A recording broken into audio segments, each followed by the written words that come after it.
हंगामा music studio presents.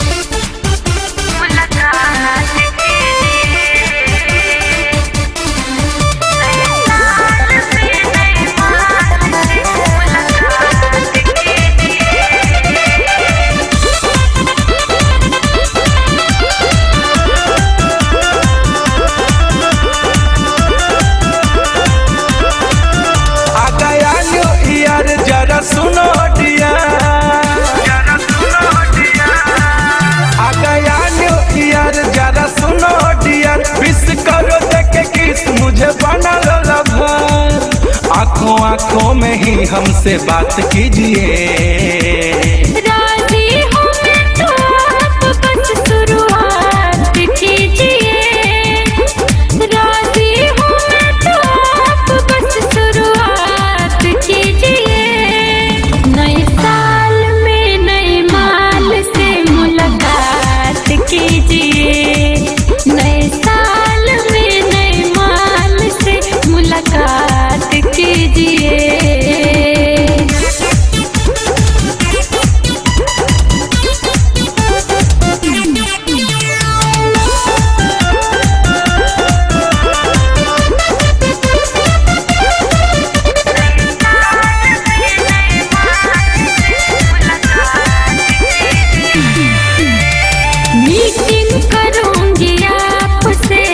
Waiting रहेगा greeting का, वेलकम करेंगे हम सनम नया नया सेटिंग का।